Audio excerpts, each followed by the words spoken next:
क्या कर रही हो? पीछे हटो। मैंने पीछे हटते हुए कहा। क्या बात है बहन? मेरी पत्नी ने पास जाकर उस औरत के कंधे पर हाथ रखकर पूछा। औरत ने एक बार मेरी पत्नी की ओर देखा, उसके बाद दोनों हाथ जोड़कर वह याचक दृष्टि से मेरी ओर देखने लगी। मुझे लगा यह कोई मांगने वाली है। इसी तरह के बाजारों में मांगने वाले घूमते भी रहते हैं, लेकिन यह औरत उनसे एकदम अलग लग रही थी।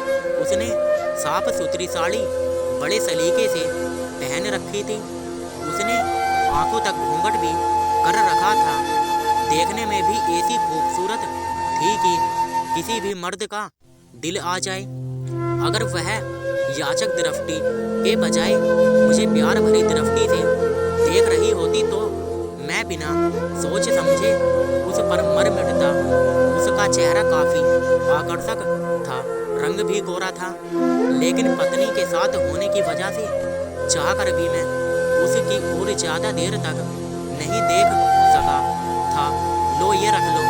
पत्नी की इस बात पर मैं चौंका। वह 5 रुपए का नोट उस औरत की ओर बढ़ाते हुए कह रही थी, इसे रख लो और हमें जाने दो। औरत बिना रुपए लिए पीछे हट गई। पत्नी ने कई बार कहा तो उसने हाथ जोड़कर इनकार में सिर हिला दिया और याचक दृष्टि से मुझे इस तरह ताकती रही जैसे कह रही हो कि मेरी हालत पर दया करो। मुझे लगा कि शायद वह भीख मांगने का नया तरीका है, शायद वह 5 रुपए से ज्यादा चाहती है। इसलिए मैंने उसे दुत्कारते वाले अंदाज में कहा, हट सामने से। तुम जैसे लोगों को एक पैसा नहीं देना चाहिए। यह नहीं कि जो मिल रहा है उसे लेकर हट जाएं। अरे आप तो नाराज हो गए। मेरी पत्नी ने मेरा हाथ थाम कर कहा, ऐसा नहीं कहते। गरीबों की हाय लेना अच्छी बात नहीं है। इसके बाद उसने औरत से कहा, बहन ये लो 5 रुपए और हमें जाने दो। औरत हमारे सामने से हट तो गई, लेकिन मैंने देखा उसकी आंखों में आंसू आ गए थे। उसने रुपए नहीं लिए थे। हम दोनों आगे बढ़ गए। पत्नी ने शॉपिंग सेंटर में दाखिल होते हुए कहा, मेरा ख्याल है कि वह भीख मांगने वाली नहीं है। आप अफसर हैं, हो सकता है आपसे कोई काम कराना चाहती हो।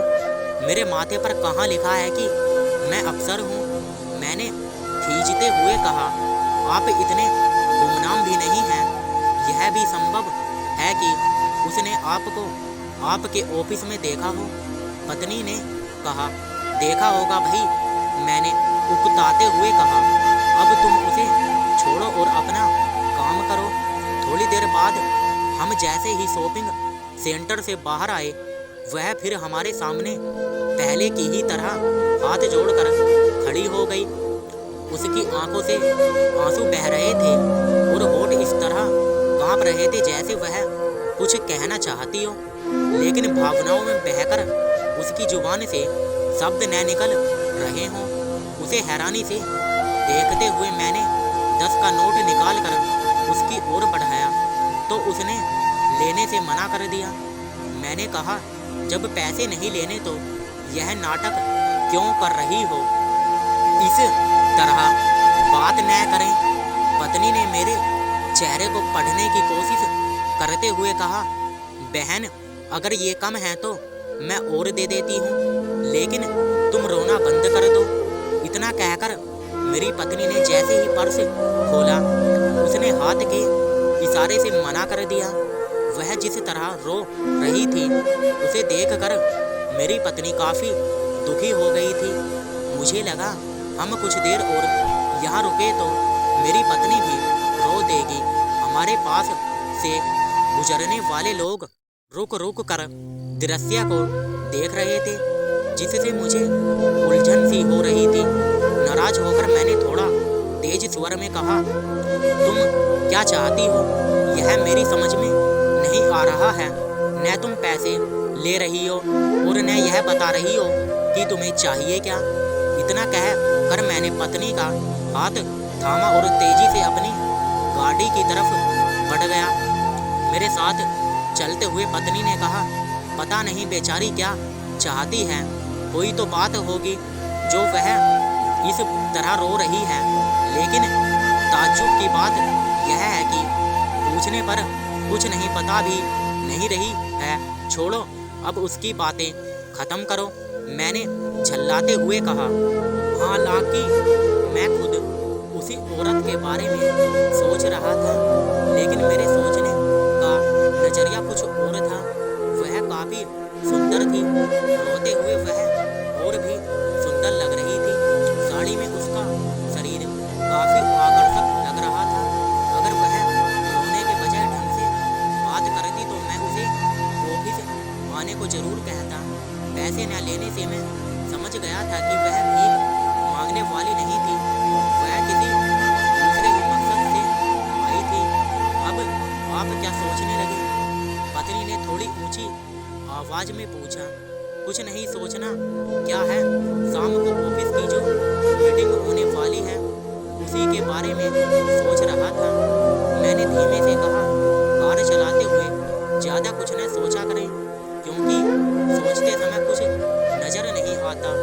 पत्नी ने यह बात इस तरह कही जैसे मैं कोई और बच्चा हूँ और वह मुझे समझा रही हो।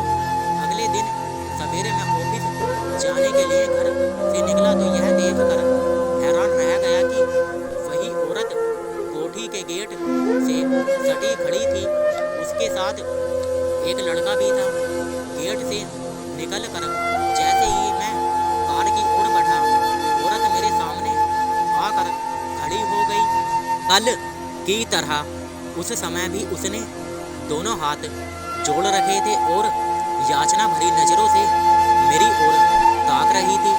उस समय मेरे साथ पत्नी नहीं थी, इसलिए मैंने औरत को गौर से देखा। सचमुच वह बहुत सुंदर थी। मैं कुछ कहता उसके पहले उसने झुककर मेरे पैर पकड़ लिए। क्या बात है भाई, तुम बताती क्यों नहीं? मैंने उसे बाहों से पकड़कर खड़ा करने की कोशिश करते हुए कहा। उसकी बाहें बहुत कोमल थी, मुझे सिहरन सी हुई। मैंने कहा, मैं ऑफिस जा रहा हूँ, जो कुछ भी कहना है जल्दी कहो। साहब, हम कई दिनों से आपके ऑफिस के चक्कर लगा रहे हैं, औरत के बजाय उसके साथ खड़े लड़के ने कहा।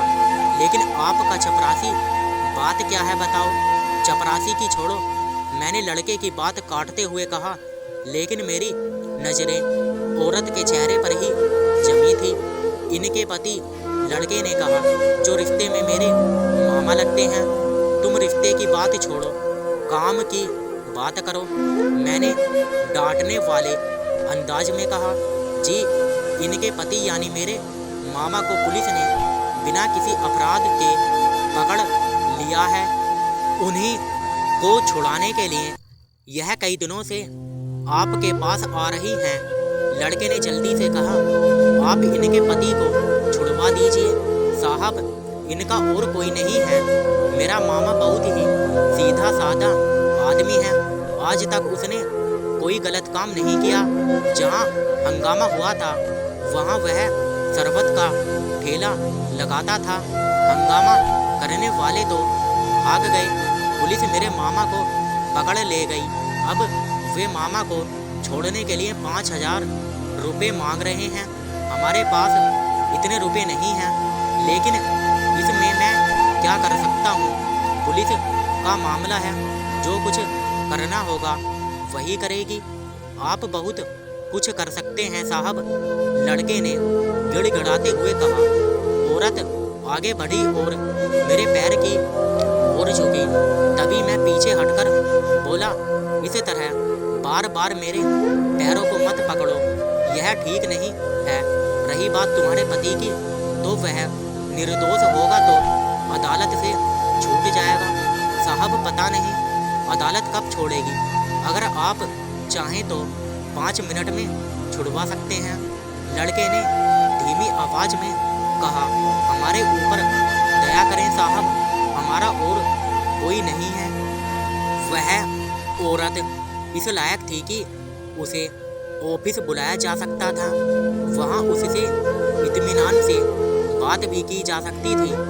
मैंने अपना विजिटिंग कार्ड लड़के को देते हुए कहा, यह मेरा कार्ड है, तुम इन्हें लेकर मेरे ऑफिस आ जाओ, शायद मैं तुम्हारा काम करा सकूं। इसके बाद मैं ऑफिस चला गया, लेकिन उस दिन मेरा मन काम में नहीं लग रहा था। फाइलों को देखते हुए मुझे बार बार उस औरत की याद आ रही थी। मुझे लग रहा था कि वह आती ही होगी, लेकिन उस दिन वह नहीं आई। घर आते हुए मैं उसी के ख्यालों में डूबा रहा, यही सोचता रहा कि पता नहीं वह क्यों नहीं आई। अगले दिन मैं ऑफिस पहुंचा तो वह औरत और लड़का मुझे ऑफिस के गेट के सामने खड़े दिखाई दिए गए। मैं जैसे ही कार से उतरा, दोनों मेरे पास आ गए। मैंने उन्हें सवालिया नज़रों से घूरते हुए कहा, तुम्हें तो कल ही आना चाहिए था। हम कल आए तो थे साहब, लेकिन आपके चपरासी ने कहा कि साहब बहुत व्यस्त हैं, इसलिए वह किसी से नहीं मिल सकते। लड़के ने कहा, तुमने उसे मेरा कार्ड नहीं दिखाया? दिखाया था साहब, लड़के ने कहा। चपरासी ने कार्ड देखा ही नहीं, कहा कि इसे जेब में रखो, फिर कभी आ जाना। ठीक है, 10 मिनट बाद मेरी केबिन के सामने आओ, मैं तुम्हें बुलवाता हूँ। मैंने औरत को नज़र भरकर देखते हुए कहा। 10 मिनट बाद दोनों मेरे सामने बैठे थे। लड़के ने फिर वही कहानी दोहराई। मैंने उसकी बातों पर ज़्यादा ध्यान नहीं दिया। जो हंगामा हुआ था उसका मुझे पता था। यह भी पता था कि उस मामले में कोई असली अपराधी नहीं पकड़ा गया था। मैंने हंगामा होने वाले इलाके के थाना प्रभारी को फोन किया। जब उसने बताया कि अभी महिला के पति के खिलाफ रिपोर्ट दर्ज नहीं है, तो मैंने कहा, जब तक मैं दोबारा फोन न करूं, उसके खिलाफ कोई कार्रवाई मत करना। इतना कहकर मैंने फोन काट दिया। वह औरत और लड़का मेरी तरफ ताक रहे थे।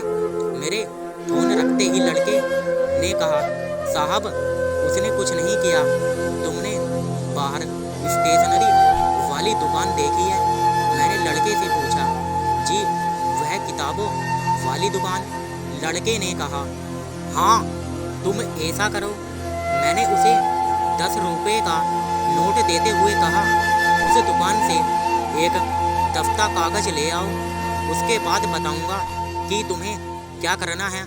लड़का 10 रुपये का नोट लेने के बजाय बोला, मेरे पास पैसे हैं साहब, मैं ले आता हूँ कागज।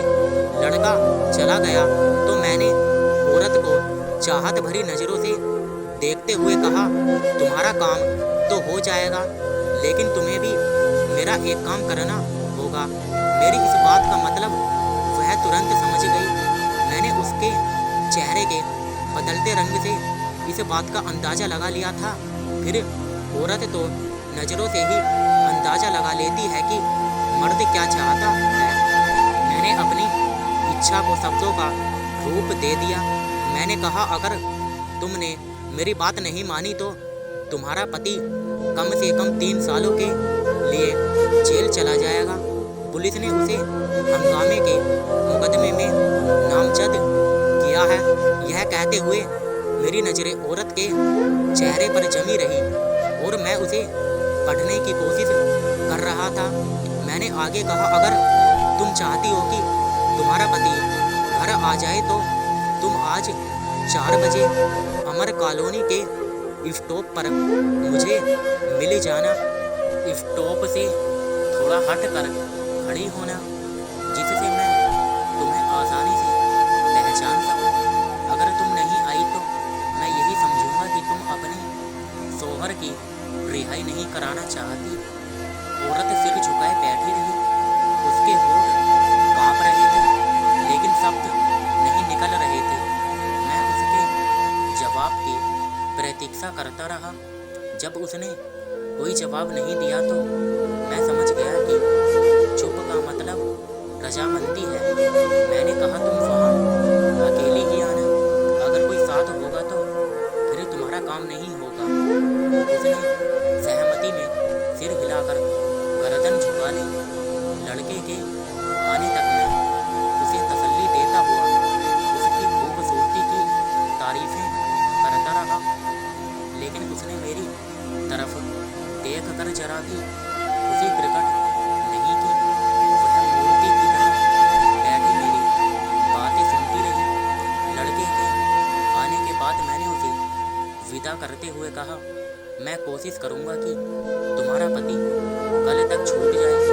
दोनों के जाने के बाद मैं ऑफिस के कामों को निपटाने लगा, लेकिन मन में जो लड्डू फूट रहे थे वे मुझे उलझाए हुए थे। ठीक 4 बजे मैं अपनी कार से अमर कॉलोनी के बस स्टॉप पर पहुंच गया।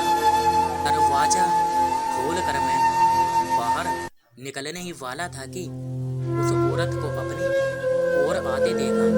जालिम की जान दिल में उतर जाने वाली थी। थोड़ी देर में उस सुंदर चीज को पहलू में लिए मैं उस फ्लैट की ओर जा रहा था जो मैंने अपनी अय्यासियों के लिए ले रखा था। मेरी कार हवा से बातें कर रही थी पूरे रास्ते ने। तो उस औरत ने होठ खोले और न ही मैंने कुछ कहा।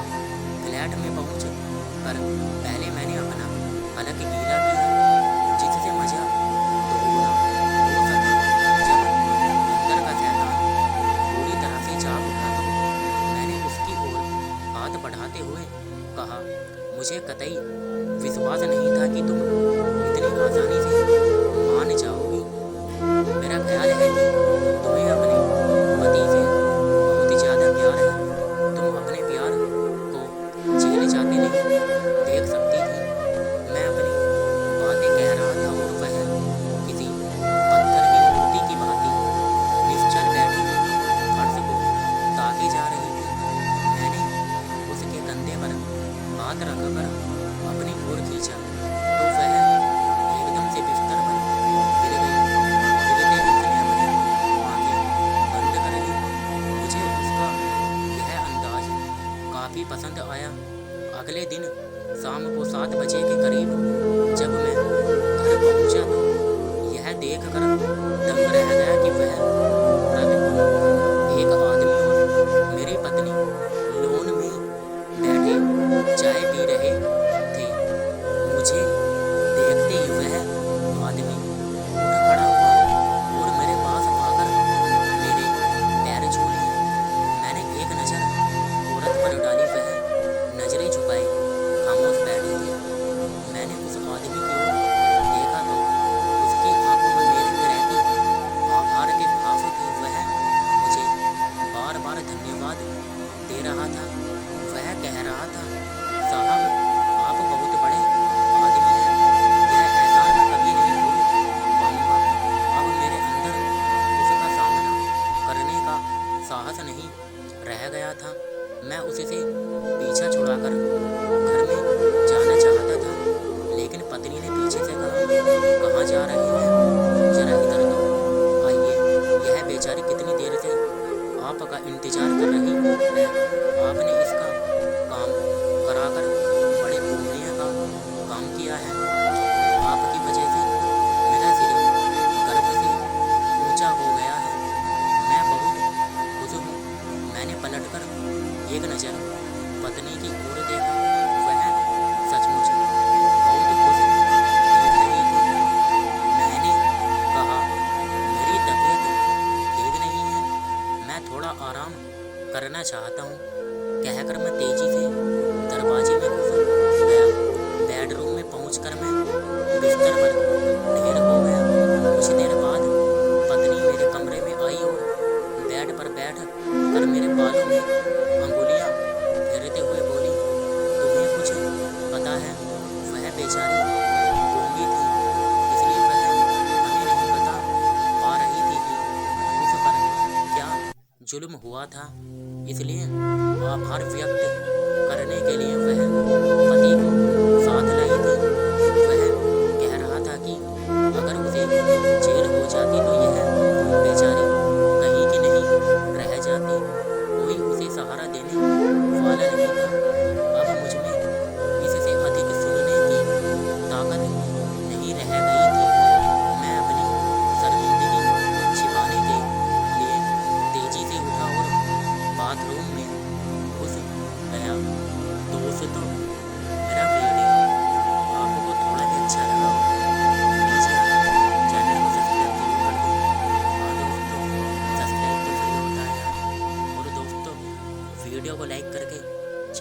सब्सक्राइब करके